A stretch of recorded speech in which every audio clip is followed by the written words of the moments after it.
अभी हमारी सरकार है उसमें लड़ाई करने का मुद्दा नहीं है, चाहे पाकिस्तान हो या चाइना हो। हम एक नैरेटिव क्रिएट करते हैं कि हम लड़ते हैं, हम लड़ सकते हैं। और पहली बार देखिए ये हुआ है इंडिपेंडेंस के बाद, ये पहले कभी नहीं हुआ कि दोनों सरहद के ऊपर हमारी लड़ाई हो रखी है।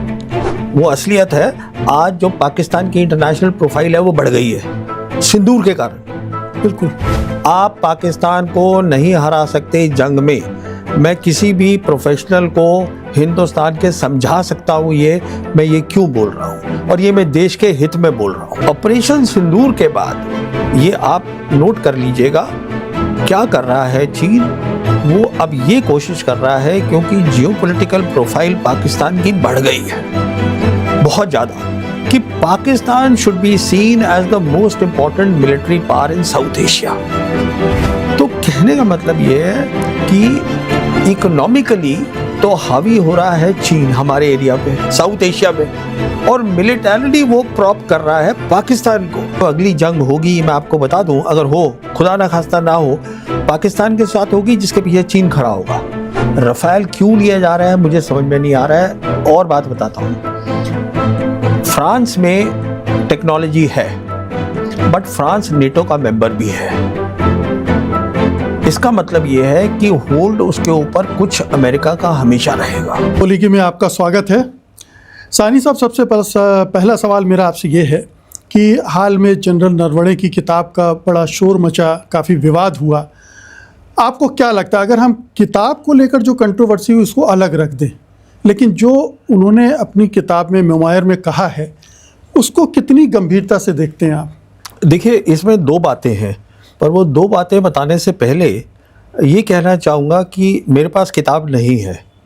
तो मैंने पढ़ा है जो कैरवान मैगज़ीन में जो उसके एक्सर्प्ट्स आए हैं, उससे दो बहुत इम्पॉर्टेंट बातें सामने आई हैं। पहली बात मैं ये बताना चाहूँगा कि 15 जून 2020 को गलवान किलिंग हुई थी।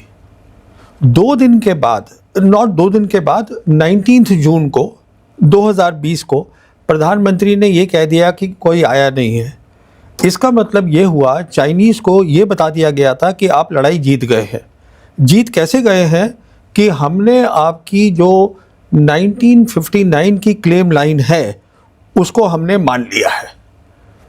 उसके बाद देखिए क्या हुआ, 2 तरीके से काम हो रहा था। एक तो आर्मी काम कर रही थी, मैं समझाता हूँ, और दूसरी तरफ ये डिप्लोमैट्स और प्राइम मिनिस्टर ऑफिस काम कर रहा था, पर वो आर्मी को नहीं बता रहा था कि क्या कर रहे हैं। वो मैं इसलिए कह रहा हूँ कि आप देखिएगा कि 10 सितंबर 2020 को ही जो है एक जॉइंट स्टेटमेंट साइन करी गई मॉस्को के अंदर, जहाँ सर्गी लैवरोव थे, और वो जॉइंट स्टेटमेंट साइन करी थी हमारे विदेश मंत्री जयशंकर और वांग ही ने। इसका मतलब ये हुआ कि यहाँ पे, और अगर आप उसमें देखिएगा उसमें ख़ास बात क्या आती है, बहुत छोटी सी है जॉइंट स्टेटमेंट। उसमें ये कहा गया है कि लाइन ऑफ एक्चुअल कंट्रोल का नाम ही नहीं है, वहाँ पे बॉर्डर एरिया कहा गया है और डिसएंगेजमेंट सिर्फ कहा गया है। इसका मतलब हम राज़ी थे उसके लिए, पर ये बात हमारी जवानों को नहीं मालूम थी कि हम ये करने जा रहे हैं। देखिए, जब भी कोई एग्रीमेंट होता है तो वो अचानक तो नहीं हो सकता, उसमें टाइम लगेगा। बिल्कुल। तो कहने का मतलब मेरा ये है कि 19 जून से जब प्रधानमंत्री ने ये कहा और 10 सितंबर तक ये बातचीत चल रही थी डिप्लोमेटिक लेवल पे। उधर से आर्मी ने क्या किया, अपना एक्शन कर दिया। एक्शन क्या किया, 29 और 30 अगस्त की रात को, जैसे आप जानते हैं, मैं ज़्यादा उसकी डिटेल्स में नहीं जाऊंगा, तो हमारे लड़के जो थे वो 30 तारीख की रात को वो चढ़े और कैलाश रेंज पे जाके बैठ गए। कैलाश रेंज से आप उनकी मोल्डो और वो बहुत सारा एरिया देख सकते हैं चाइनीज़ का, वहाँ बैठ गए। अच्छा, उसके तो पहली बात तो ये हुई, मैं जो आपको बताई कि आर्मी को पता ही नहीं है कि वहाँ पर एक समझौता हो चुका है और ये साइन होने वाला है। दूसरी बात ये है, देखिए, हर एक रिस्पॉन्सिबिलिटी होती है पॉलिटिकल लीडरशिप की और मिलिट्री लीडरशिप की। पॉलिटिकल लीडरशिप की ये होती है कि मिलिट्री को बताए कि ऐसी क्या चीज़ है जो आपको मिलिट्री फोर्स से अचीव करनी है, वो बताया जाता है, वो पॉलिटिकल ऑब्जेक्टिव होता है। अब वो कैसे हासिल होगी वो आर्मी का काम है, मिलिट्री का काम है, उसमें दखल अंदाजी नहीं होनी चाहिए।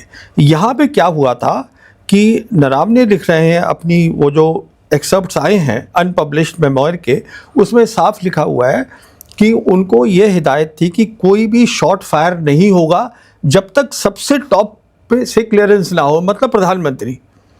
तो अब क्या हुआ होता है कि 31 की रात को टैंक आने शुरू हो जाते हैं। उनके जो नॉर्दर्न आर्मी कमांडर हैं वाई के जोशी, वो बोलते हैं कि साहब टैंक्स आ रहे हैं। अब टैंक्स आ रहे हैं तो कुछ तो करना पड़ेगा, हिदायत ये दी गई थी। तो Naravane as the army chief, वो पहली बात तो मैं ये समझता हूँ उनके पास, कंसिडरिंग वो पूरी सिचुएशन टेंस थी, डायरेक्ट हॉटलाइन होनी थी प्राइम मिनिस्टर के पास, वो नहीं थी। चलिए कोई बात नहीं, उन्होंने राजनाथ सिंह को फ़ोन किया, जयशंकर को फ़ोन किया, NSA को फ़ोन किया, CDS को फ़ोन किया, बिपिन रावत को, सबको फ़ोन किया।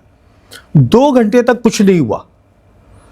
8:30 बजे से लेके 10:30 बजे फाइनली ये बताया गया, Rajnath Singh told the army chief कि आप जो उचित समझें आप करिए। अरे बाबा, वो आर्मी चीफ का काम इसी को थोड़ी ना है। लेकर तो कंट्रोवर्सी है कि ये क्या उचित लगे और क्या कीजिए। नहीं, इसका मतलब ये है कि जिम्मेदारी आप क्या करना चाहते हैं, नहीं करना चाहते हैं, वो आपके ऊपर है। उसके ऊपर कैसे हो सकती है आर्मी चीफ के ऊपर?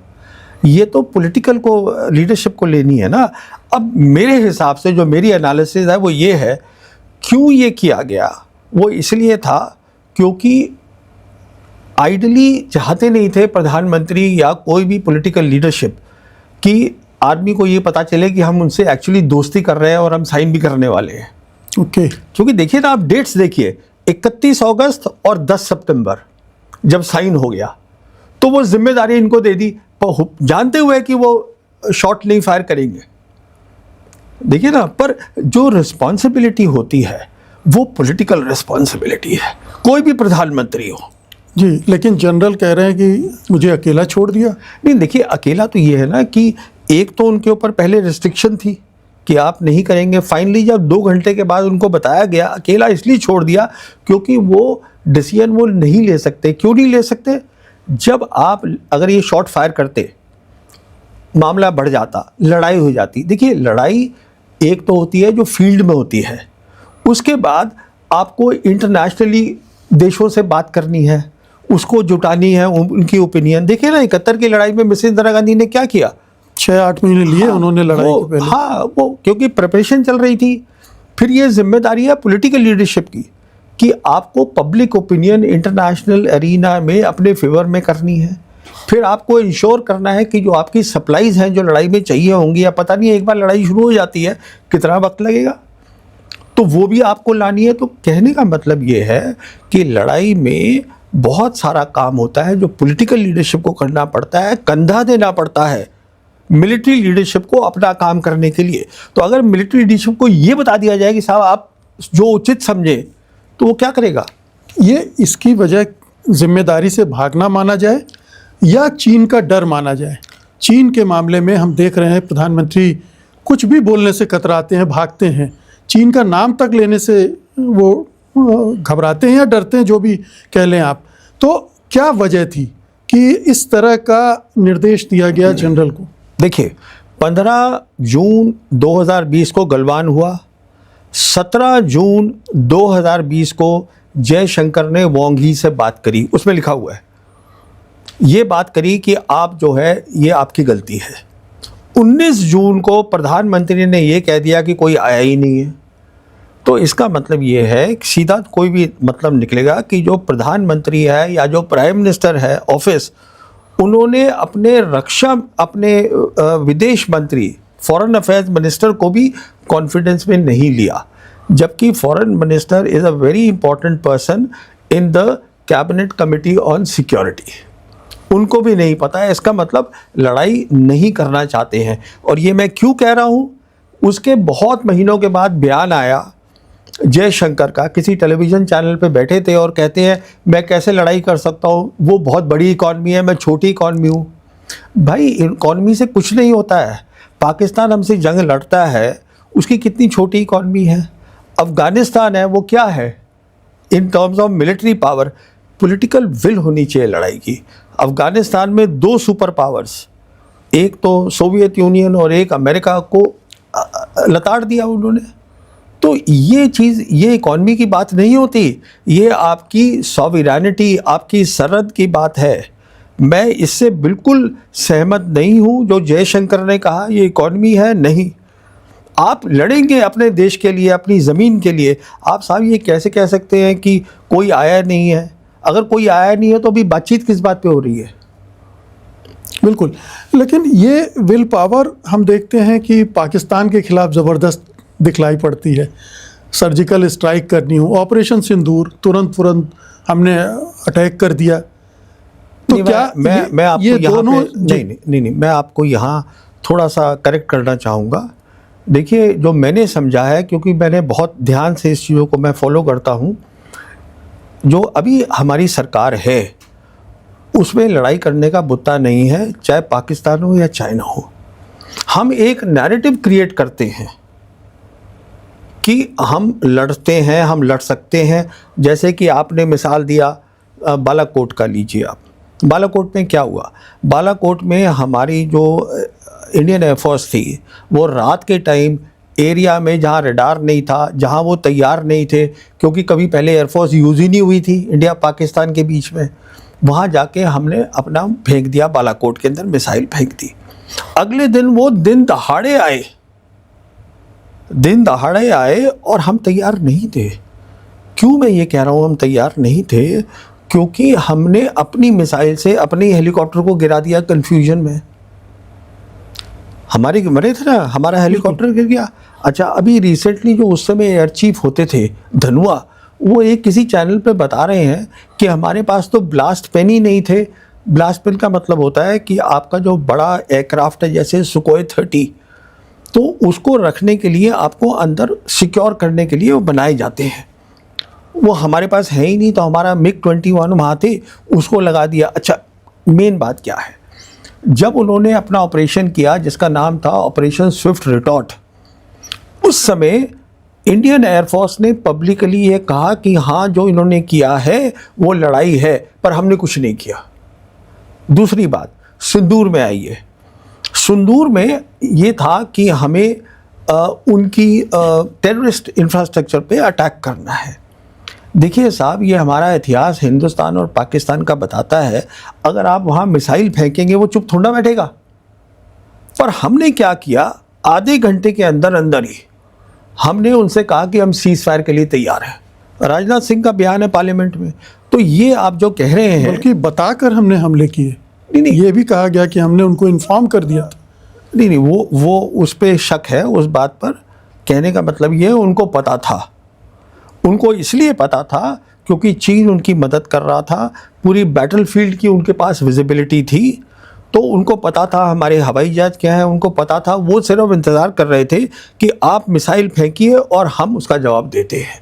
और हमारा नुकसान हुआ है उस रात के, काफ़ी हुआ है, अब उसके बारे में बात ही नहीं करना चाहते हैं। तो मैं आपसे ये कहना चाहता हूँ, ये पाकिस्तान और चाइना की बात नहीं है।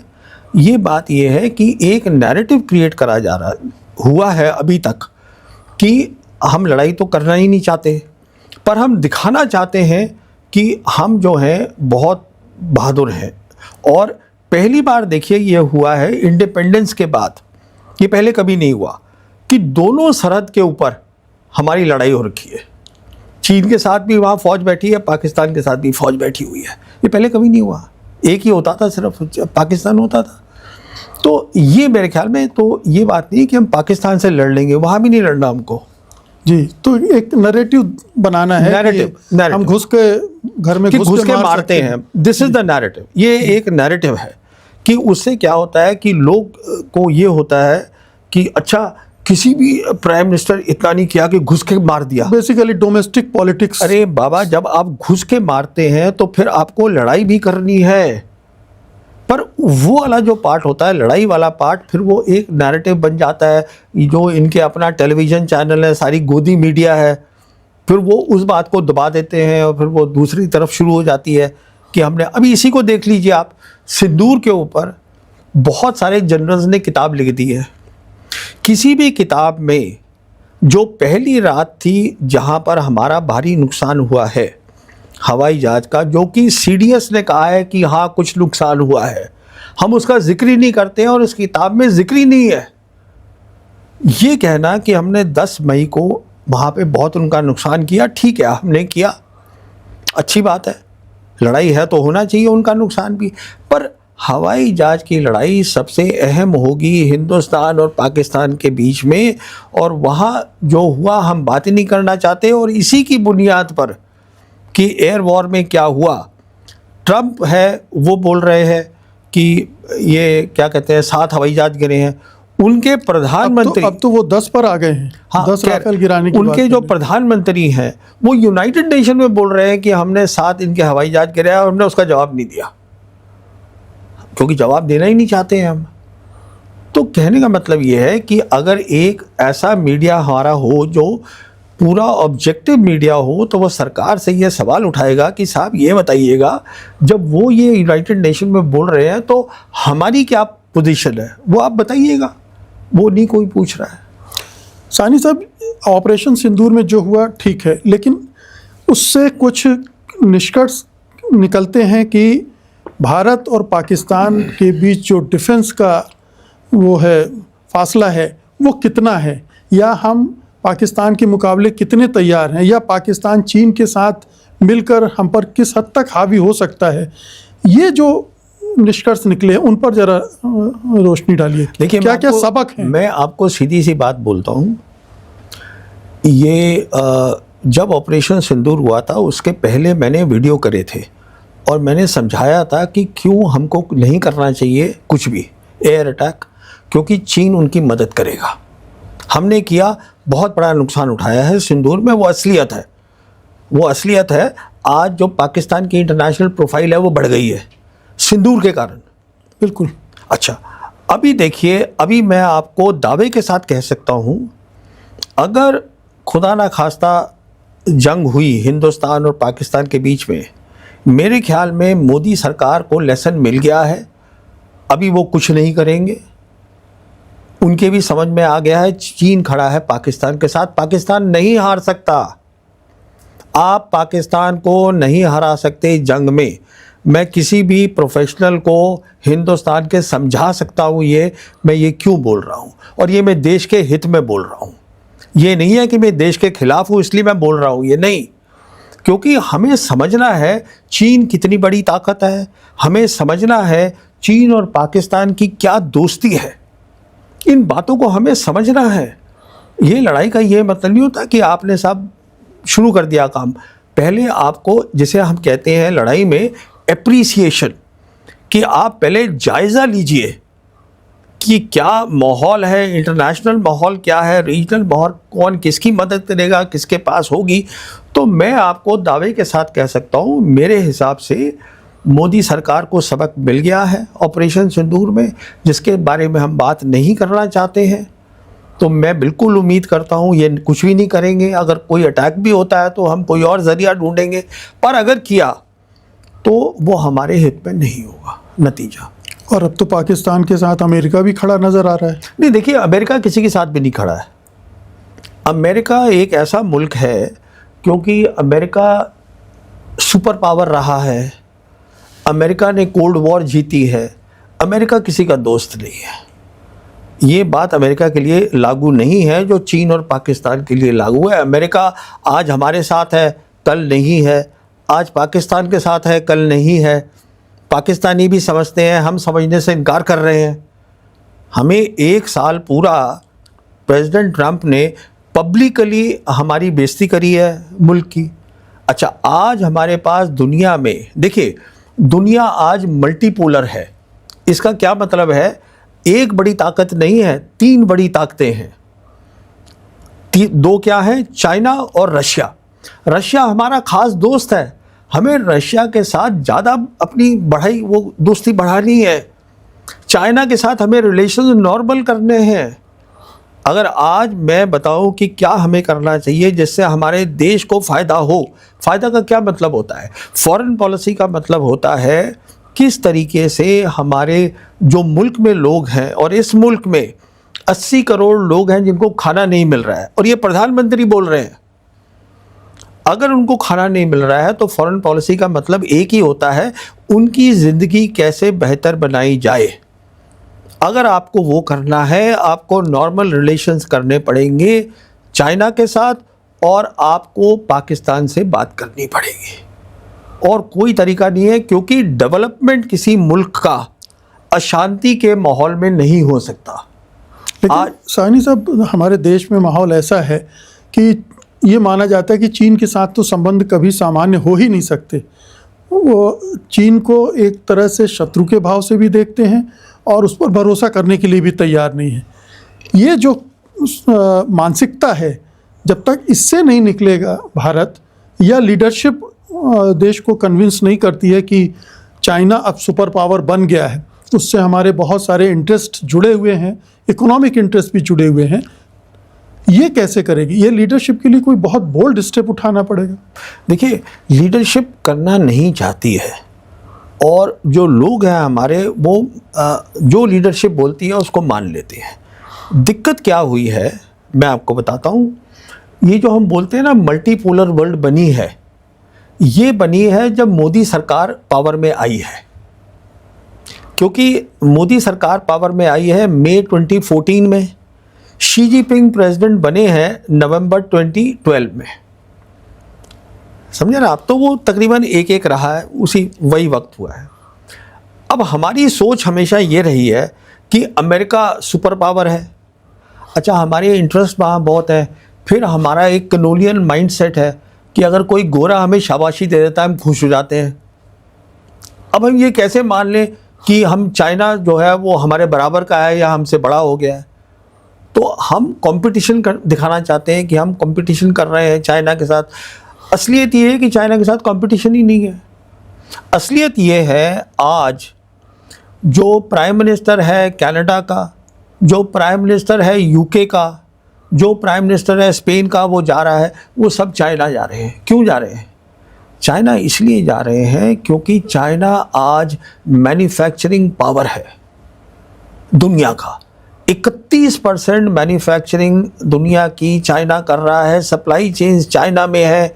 हमारा अपना आप ट्रेड देखिएगा, उसका जो एनुअल डेफिसिट हमारे उसमें है करीबन 1012 बिलियन के करीब है।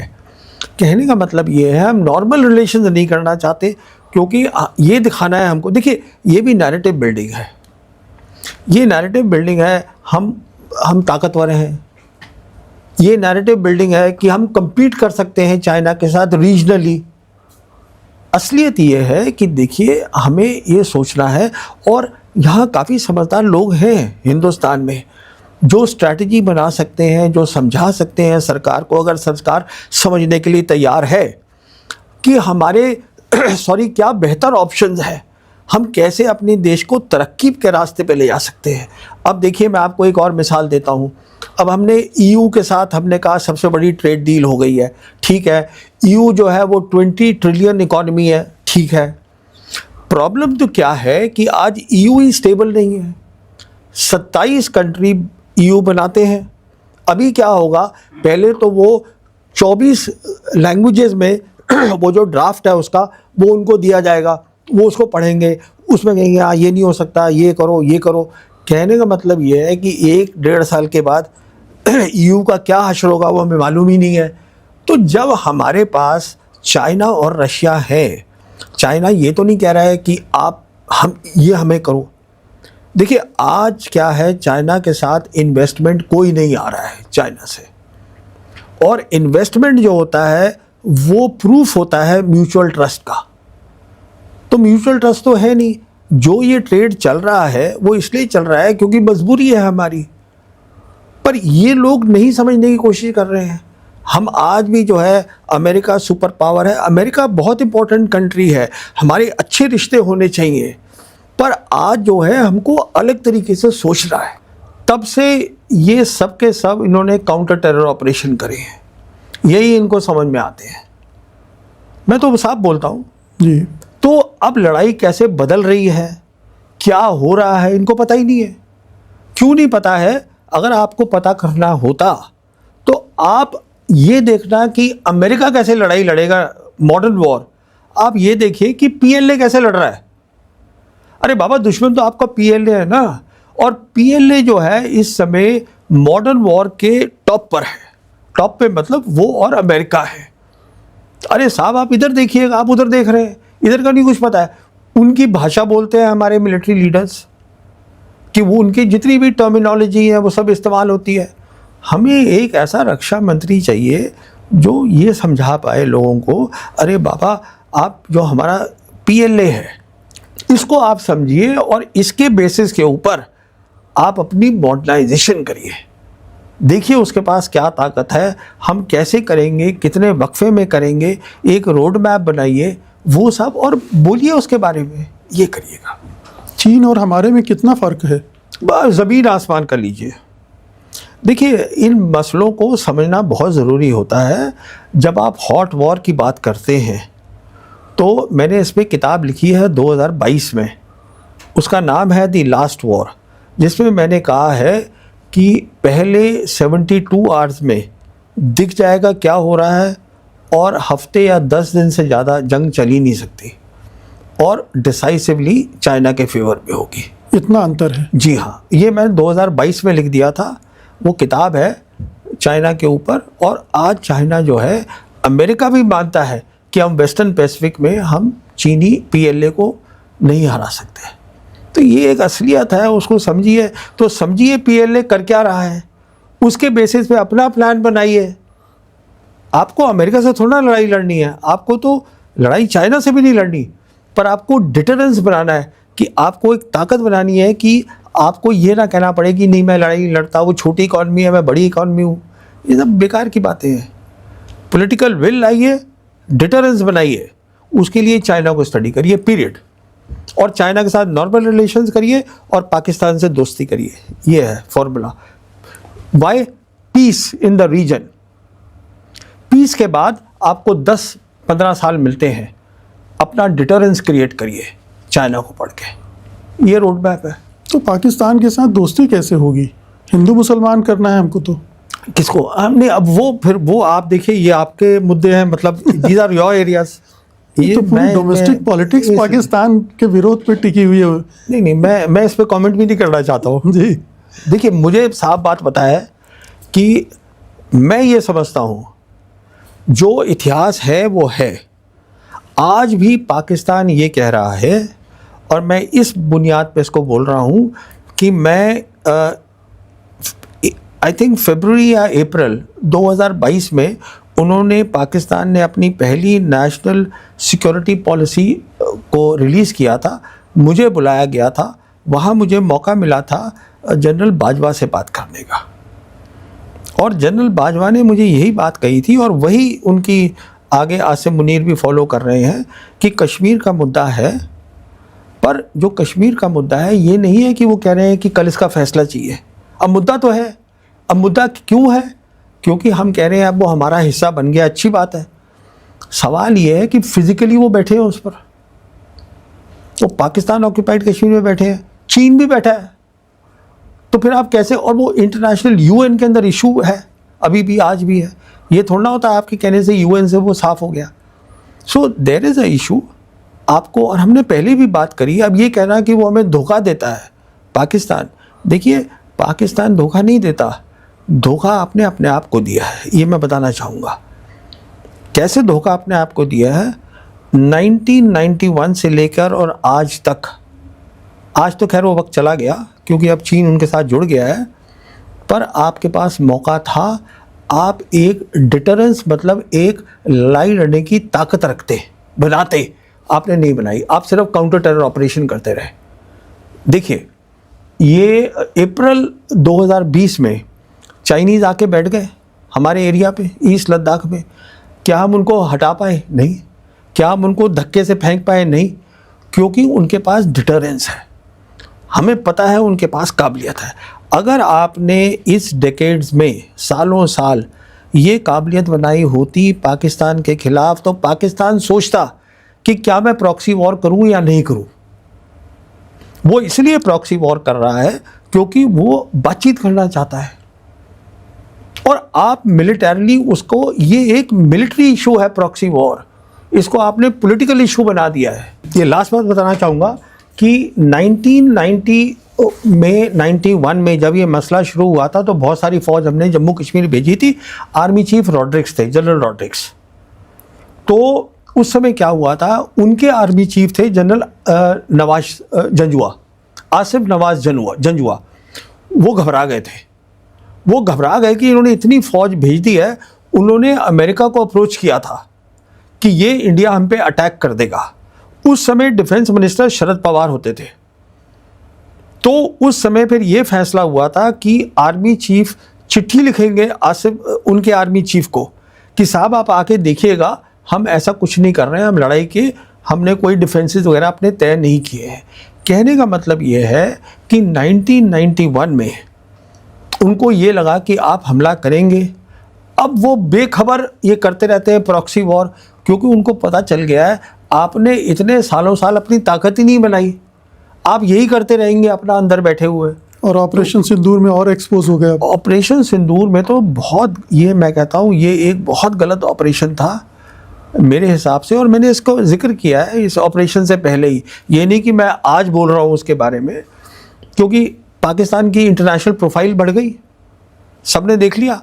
अच्छा, दूसरी बात यह है कि अब चाइना खुलकर उसके पीछे खड़ा हो गया है, और चाइना आज कह रहा है कि अगर कभी कुछ हुआ तो हम उसके साथ खड़े हैं, और चाइना के पास बहुत ताकत है।